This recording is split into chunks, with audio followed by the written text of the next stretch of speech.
قربانی کے جانور کی کلیجی کھانا یہ حلال ہے یا حرام؟ قربانی کے جانور میں اس لیے کہہ رہا ہوں کیونکہ قربانی ہمارے بالکل قریب ہے اور قربانی کے مسائل بیان ہو رہے ہیں، ورنہ آپ یوں سمجھ لیجیے کہ حلال جانور کی، ذبیحہ جانور کی کلیجی کھانا یہ حلال ہے یا حرام؟ کلیجی کھانا یہ کیسا ہے؟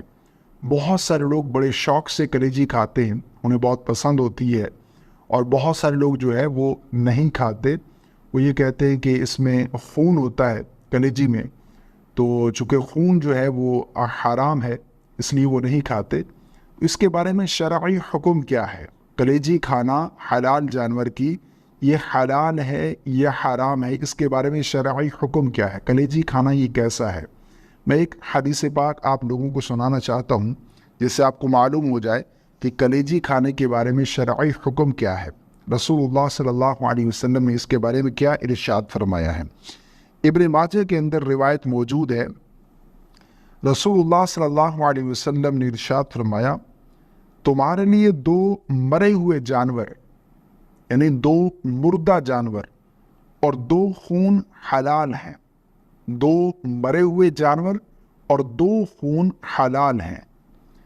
دو مردے یعنی دو مرے ہوئے جانور، ان میں سے ایک مچھلی اور ایک ٹڈی، مچھلی اور ٹڈی یہ دو مرے ہوئے جانور حلال ہیں، اور دو خون جو حلال ہیں ان میں سے ایک کلیجی اور ایک تلی۔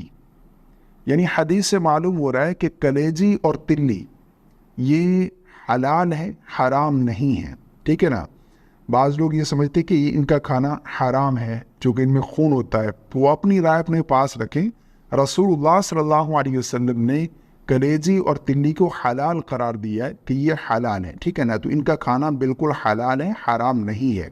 اب وہ لوگ جو کہتے ہیں کہ ہم نہیں کھاتے، آپ نہیں کھاتے، آپ کون ہوتے ہیں اس کی رائے پیش کرنے والے، حلال و حرام کرنے والے؟ یہ آپ کون ہوتے ہیں؟ ٹھیک ہے نا؟ تو اس چیز کو آپ نے غور سے سمجھنا ہے۔ کلیجی کھانا یہ شرعاً بالکل حلال ہے، جائز ہے، کھا سکتے ہیں۔ اتنی بات ضرور ہے کہ اچھے سے واش کر لیں، اس کا جو بلڈ وغیرہ ہے وہ صاف ہو جائے، اس کے بعد آپ کھائیں۔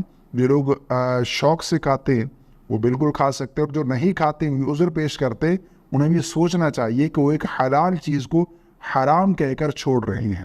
مجھے امید ہے آپ کو میری بات سمجھ آ گئی۔